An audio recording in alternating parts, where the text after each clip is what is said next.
Hey guys, welcome back to Critical Flick. Today I'll be reviewing Downton Abbey, A New Era. Downton Abbey, A New Era is the second film in the Downton Abbey franchise, obviously after the original series. And in this film, you're seeing two different storylines happen at the same time. In the first storyline, you have Downton being taken over by this film studio. The family realizes that they need the studio there so they can get some funding, so they can do some much needed repairs to the manor.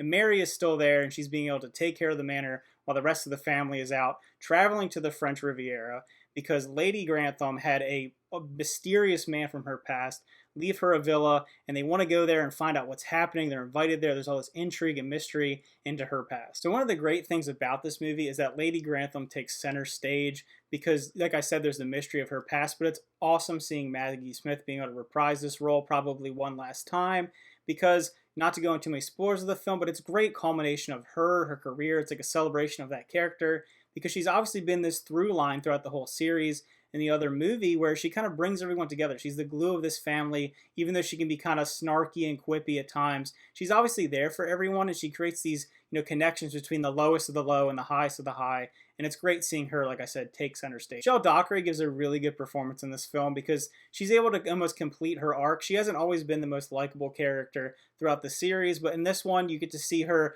really become the lady of the household because she has this nice conversation with Lady Grantham about, what it is like to be a woman in their position, whether you want to be a dragon or a fool, and she drives her to be a dragon. And you really get to see that with her character in this one. Because in this film, she's thrown into temptation, but she's able to get out of it. She doesn't give into it, and it shows her as a stronger character. So that's one of the things that I really like about it. I think a lot of other shows maybe would have had her give into it, create some drama there. But one thing about Downton Abbey that's really stood out for me as a series is the characters are very consistent. They obviously grow. They're very likable people. And the show sticks true to those characters. It doesn't do things maybe for the sake of an entertainment value. Another great thing in this movie is that we get to see Thomas almost get his happily ever after. We've obviously seen him come from a very unlikable character in the beginning of the series to someone who you're very sympathetic for, someone who's very sad and lonely and trying to, achieve something that during the time he can't do.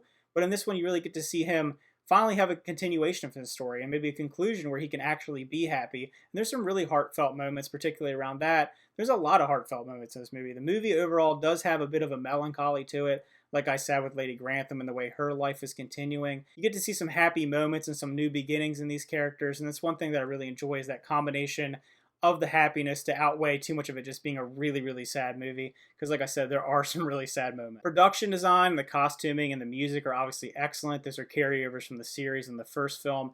Filmed on location, but also getting some new locations in the French Riviera, so that's really beautiful to see. Obviously, the opulence of the show is something that's a big appeal to people. The costuming, everything going on with the characters. So that as a carryover, if people enjoy that, they'll enjoy this and this. So in all, I really like that the film kind of put all the characters where it feels like they've been moving to and where they've been building to throughout the series. They all feel like they've kind of naturally progressed in a way that's really satisfying. So I would be happy if this was the end of the series, but I wouldn't mind if there's another film or another show, but I think this is a pretty solid ending. It leaves it open, but there's enough there as far as, an initial ending and kind of a new beginning that you can imagine where their lives might lead them. So if I were to rate this movie, I would get an 8 out of 10. The major criticism, obviously, is going to be that this movie, it doesn't feel like it's big enough for, a cinema. It feels like more like it belongs on television.